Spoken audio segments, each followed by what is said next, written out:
किसी भी पारिस्थितिक तंत्र में क्या होता है, कोई भी जीवधारी क्या है, किसी भी पारिस्थितिक तंत्र में कोई भी जीवधारी किसी भी जीवधारी को खाता है और किसी अन्य दूसरे जीवधारी के द्वारा खा लिया जाता है। तो इस तरह से जो लेवल बनता है, कौन लेवल भाई, पोषी स्तर, है ना। तो यहाँ पर जो है एक चेन लाइक स्ट्रक्चर्स बनता है, सभी जीवधारी आपस में एक दूसरे से जुड़े हुए होते हैं। किस लेवल पर, पोषी स्तर पर। तो इस लेवल को ही हम लोग क्या कहते हैं, इस लेवल से जो है ना एक चेन बनता है, उसे हम लोग आहार श्रृंखला या फूड चेन कहते हैं। ठीक,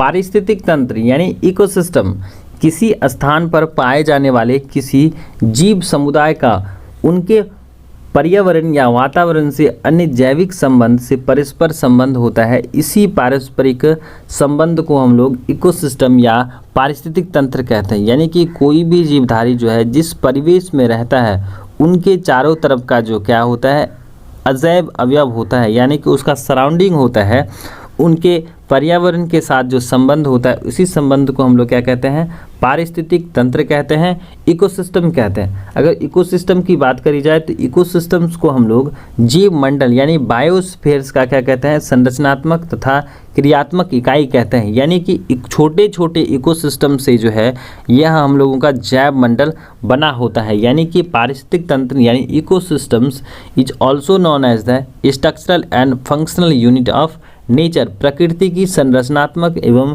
क्रियात्मक इकाई को हम लोग क्या कहते हैं, हम लोग इकोसिस्टम कहते हैं। पारिस्थितिक तंत्र का जो है सर्वप्रथम प्रयोग जो है एजी टॉन्सेले नाम के वैज्ञानिक ने 1935 ईस्वी में किया था। ये हम लोगों को याद रखना है, ठीक है।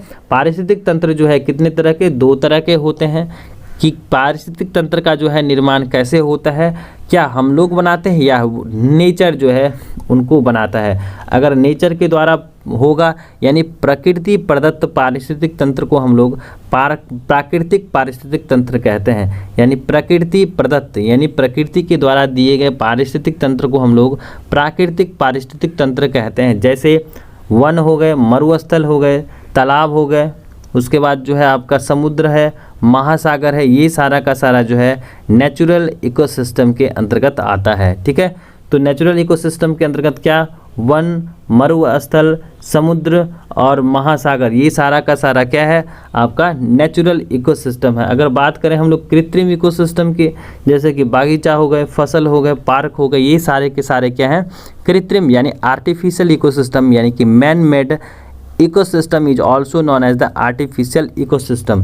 पारिस्थितिक तंत्र के जो है ना घटक, कंपोनेंट्स ऑफ एन इकोसिस्टम, दो घटक हैं, जिसमें पहला घटक है बायोटिक फैक्टर्स हैं या बायोटिक कंपोनेंट्स हैं, जिसमें उत्पादक, उपभोक्ता और अपघटनकर्ता को रखा गया है। उत्पादक के अंतर्गत जो है हम लोग क्या करते हैं, इसमें वैसे जीव को रखते हैं जो साधारण रूप से या सामान्य रूप से अकार्बनिक पदार्थों को सूर्य के प्रकाश की ऊर्जा से प्रकाश संश्लेषण क्रिया द्वारा जो है जटिल पदार्थों का निर्माण करते हैं, और ये प्राथमिक या मूल उत्पादक कहलाते हैं, जिसे हम लोग क्या कहते हैं, प्रोड्यूसर्स कहते हैं। क्या कहते हैं, प्रोड्यूसर यानी उत्पादक कहते हैं। क्योंकि पारिस्थितिक तंत्र में पाए जाने वाले सभी जीव इन्हीं से अपना भोजन प्राप्त करते हैं। क्यों करते हैं, क्योंकि यह क्या करता है, storage of food by the process of photosynthesis करते हैं, प्रकाश संश्लेषण की प्रक्रिया करते हैं, और उसके दौरान जो है यह अपना भोजन स्वयं बनाते हैं। इस क्रिया में जो है बने ऑक्सीजन निकलकर जो है पर्यावरण में या वायुमंडल में चली जाती हैं तथा सभी जीवधारियों के श्वसन के काम आती है। यानी कि जो आपके प्रकाश संश्लेषण की प्रक्रिया है, बाय प्रोडक्ट्स के रूप में ऑक्सीजन देते हैं, जिसका इस्तेमाल हम लोग श्वसन कार्यों में करते हैं। बात करें हम लोग उपभोक्ता के, कंज्यूमर्स की, तो इसमें वैसे जीवों को रखा गया है जो हरे पौधों या उनके एकत्रित भोज्य पदार्थों का उपयोग करते हैं, चाहे वो रूट हो, स्टेम हो, लीफ हो, या किसी भी प्रोडक्ट्स का इस्तेमाल करते हैं। तो यानी कि वैसे जीव जो अपने से खाना नहीं बना पाएंगे, तो उसको हम लोग क्या कहते हैं, उपभोक्ता कहते हैं। ठीक है, जिसमें कि आपका प्राइमरी कंज्यूमर्स हैं यानी प्राथमिक उपभोक्ता हैं, द्वितीयक उपभोक्ता हैं और तृतीयक उपभोक्ता हैं। ठीक है, तो यहाँ पर प्राइमरी, सेकेंडरी और टर्सरी यानी कि प्राथमिक उपभोक्ता, द्वितीयक उपभोक्ता और तृतीयक उपभोक्ता जो है किसके अंतर्गत, कंज्यूमर्स के अंतर्गत हम लोग रखते हैं। तो प्राथमिक उपभोक्ता को जो है हम लोग किस तरह से कि उसमें वैसे जीवों को शामिल किया गया है जो वनस्पतियां और उनके अन्य भाग को खाते हैं, जैसे कि भेड़ है, बकरियां हैं, घोड़े हैं, टिड्डे हैं, ये सभी के सभी जो है क्या होते हैं, शाकाहारी जीवधारी होते हैं। यानी कि प्राइमरी कंज्यूमर्स क्या होता है, शाकाहारी होता है। अगर हम लोग द्वितीयक कंज्यूमर्स की बात करें, सेकेंडरी कंज्यूमर्स की, तो इसमें वैसे जीवों को रखा गया है जो शाकाहारी जंतु यानी प्राथमिक उपभोक्ताओं को अपने भोजन के रूप में ग्रहण करते हैं, जैसे कि लोमड़ी हो गया, भेड़िया हो गया, ये सारा का सारा क्या है, सेकेंडरी कंज्यूमर्स के अंतर्गत तृतीयक उपभोक्ता की बात करें, टर्सरी कंज्यूमर्स की बात करें, तो इसमें वैसे जीवों को शामिल किया गया है जो द्वितीयक वर्ग के उपभोक्ताओं मांसाहारी को खाते हैं। इस वर्ग को जो है सर्वश्रेष्ठ उपभोक्ता भी कहते हैं, यानी कि टॉप कार्निवोरस या टॉप कंज्यूमर्स कहते हैं, जैसे कि सांप हो गए, शेर हो गए, बाघ हो गया, चीता हो गया। तो इस लेवल पर उसको कोई क्षति पहुंचाने वाला नहीं होता है। बात करें हम लोग अपघटक की यानी कि डीकम्पोजर्स की, तो इस वर्ग में जो है मुख्य रूप से जीवाणुओं, कवकों, कुछ इंसेक्ट्स को रखा गया है जो मरे हुए उत्पादकों और उपभोक्ताओं को सड़ाकर जो है साधारण भौतिक तत्वों में बदल देते हैं, यानी कॉम्प्लेक्स टू सिंपल कर देते हैं, फिर जो है पर्यावरण में उसे मिला देते हैं, जिन्हें पुनः हरे पौधे अवशोषित करके सूर्य के प्रकाश में भोजन के रूप में परिवर्तित कर देते हैं। यानी कि डीकम्पोजर्स का जो है बहुत बड़ा रोल है हमारे प्रकृति में, क्योंकि यही क्या करते हैं, जटिल जीवों को जो है सरल जीवों में परिवर्तित करते हैं। इन पौधे को प्राकृतिक उपभोक्ता खाते हैं। इस प्रकार प्रत्येक पारिस्थितिक तंत्र में यह चक्र क्या होता है, चलता रहता है। तो हम लोगों ने क्या क्या देखा कि जैव अवयव को हम लोग कितने हिस्सों में, 3 हिस्सों में कैटेगराइज किए, किसके आधार पर, भोजन के आधार पर कि कौन बनाता है कौन नहीं बनाता है। ठीक है, पहला है हम लोगों का क्या, उत्पादक है, उपभोक्ता है और अपघटन करता है या अपघटक है। ठीक है, उत्पादक जिसमें हरे पौधे को हम लोग रखे, उसके बाद उपभोक्ता के अंतर्गत जो हम लोग जो अपना से जो है क्या करता है, खाना नहीं बनाता है, किसी दूसरे पर आश्रित होते हैं, उसको फिर हम लोगों ने जो है 3 हिस्से में कैटेगराइज किया, 3 लेवल में, प्राथमिक उपभोक्ता, द्वितीयक उपभोक्ता और तृतीयक उपभोक्ता। और अपघटन करता यानी अपघटक जो क्या करते हैं, उपभोक्ता और उत्पादक के जो है ना शरीर को क्या कर देते हैं, सिंपलेस्ट फॉर्म में तब्दील कर देते हैं, यानी नेचर में मिला देते हैं। बात करें हम लोग अजैव घटक की, अजैव अवयव की, तो एबायोटिक फैक्टर्स जो हैं पारिस्थितिक तंत्र में जो हैं, जैसे कि आपके जो है 3 वर्ग में हम लोग इसको रखते हैं। अकार्बनिक तत्व जैसे ऑक्सीजन हो गए, नाइट्रोजन हो गए, हाइड्रोजन, फास्फोरस, कैल्शियम, ये सारे के सारे क्या हैं, एबायोटिक फैक्टर्स हैं। अगर कार्बनिक तत्व की बात करी जाए तो प्रोटीन है, वसा है, कार्बोहाइड्रेट्स है इत्यादि, ये सब के सब क्या हैं, कार्बनिक तत्व हैं। और जलवायु जैसे प्रकाश हो गए, तापक्रम हो गए, जल हो गए, आर्द्रता हो गया, ये सारा का सारा आपका क्या है, एबायोटिक फैक्टर्स हैं, जो क्या करता है, बायोटिक कंपोनेंट्स को क्या करता है, सरवाइव करने में मदद करता है। बात करें हम लोग प्रसिद्ध पारिस्थितिक वैज्ञानिक ऑडम के अनुसार जो है प्रत्येक पारितंत्र कार्यात्मक दृष्टि से 2 प्रकार या 2 घटकों से बना होता है। पहला जो है वह है स्वपोषी घटक, ऑटोट्रॉपिक कंपोनेंट्स। इसके अंतर्गत जो है पारितंत्र के वे घटक आते हैं जो स्वयं भोजन बनाते हैं। इसके अंतर्गत हम लोग क्या करते हैं, सभी हरे पौधे को रखते हैं। दूसरा है कि परपोषी घटक, हेट्रोट्रॉपिक कंपोनेंट्स, यानी इसके अंतर्गत पारितंत्र में वैसे घटक को रखते हैं जो अपना भोजन स्वयं ना बनाकर प्रत्यक्ष या अप्रत्यक्ष रूप से पौधों पर ही आश्रित होते हैं। तो यहाँ पर ऑडम के अनुसार क्या किए हम लोग, पारितंत्र को जो है 2 हिस्सों में कैटेगराइज किए, ऑटोट्रॉपिक कंपोनेंट्स और हेट्रोट्रॉपिक्स। ऑटोट्रॉपिक्स जो है ना या स्वपोषी घटक के अंतर्गत जो है हम लोग हरे पौधे को रखे, और परपोषी घटक के अंतर्गत जो है हम लोग किसको रखे, जो खाना नहीं बना पाते, यानी कि उसको हम लोग क्या कहते हैं, उपभोक्ता कहते हैं, उसको हम लोग यहाँ रखते हैं। ठीक है, अगर हम लोग आहार श्रृंखला की बात करें, आहार श्रृंखला क्या है, तो आहार श्रृंखला जो है किसी भी पारिस्थितिक तंत्र में जीवों की एक श्रृंखला होती है जिसमें भोजन के माध्यम से ऊर्जा का प्रवाह होता है। यानी कि ऊर्जा क्या होते हैं, एक शरीर से दूसरे शरीर में जाते हैं, तो यही कहलाता है आहार श्रृंखला। अगर हम लोग देखें तो होता क्या है, किसी भी पारिस्थितिक तंत्र में हम लोग क्या देखते हैं कि बड़े जीव जो है अपने से छोटे जीवों को खाते हैं। तो हम लोग इसको इस तरह से कर सकते हैं कि कोई किसी भी पारिस्थितिक तंत्र में क्या होता है, कोई भी जीवधारी क्या है, किसी भी पारिस्थितिक तंत्र में कोई भी जीवधारी किसी भी जीवधारी को खाता है और किसी अन्य दूसरे जीवधारी के द्वारा खा लिया जाता है। तो इस तरह से जो लेवल बनता है, कौन लेवल भाई, पोषी स्तर, है ना। तो यहाँ पर जो है एक चेन लाइक स्ट्रक्चर्स बनता है, सभी जीवधारी आपस में एक दूसरे से जुड़े हुए होते हैं। किस लेवल पर, पोषी स्तर पर। तो इस लेवल को ही हम लोग क्या कहते हैं, इस लेवल से जो है ना एक चेन बनता है, उसे हम लोग आहार श्रृंखला या फूड चेन कहते हैं। ठीक है, एक वन पारिस्थितिक तंत्र में घास का भक्षण हिरण करते हैं, जिन्हें पुनः घास या बाघ या शेर खाते हैं। यहाँ हिरण प्राथमिक उपभोक्ता एवं बाघ या शेर क्या है, सर्वोच्च उपभोक्ता है, यानी कि टॉप कंज्यूमर्स। अगर हम लोग घास के मैदान का पारिस्थितिक तंत्र की बात करें तो जो है आपके जो है ग्रीन प्लांट्स जो हैं, छोटे छोटे पौधे क्या करते हैं, प्रकाश संश्लेषण द्वारा भोजन जमा करते हैं, इकट्ठा करते हैं। बाकी आपके टिड्डा जो ग्रास हॉपर हैं वो उनका भक्षण करते हैं। बाकी आपके जो है फ्रॉग्स जो हैं, एम्फीबियंस जो हैं, वह क्या करते हैं, उस टिड्डा को खाते हैं। बाकी आपके जो है स्नैक हैं वह क्या करता है, उस फ्रॉग्स को खाता है। और जो आपके बर्ड्स हैं वह स्नैक का जो है यानी सर्प को क्या करते हैं, खाते हैं भोजन के रूप में। तो इस तरह से हम लोग क्या देखते हैं, किसी भी पारिस्थितिक तंत्र में क्या होता है कि कोई भी जीवधारी किसी जीवधारी को खाता है और किसी अन्य दूसरे जीवधारी के द्वारा खा लिया जाता है। तो इस तरह से बनता है एक चेन लाइक स्ट्रक्चर, जिसे हम लोग आहार श्रृंखला कहते हैं। और बाकी जब होता क्या है कि यही जब फूड अवेलेबिलिटी कम हो जाती है, ऐसे क्या होता है, फूड सोर्सेज जो होता है ना वह अब्सेंट हो जाता है या नहीं मिल पाता है।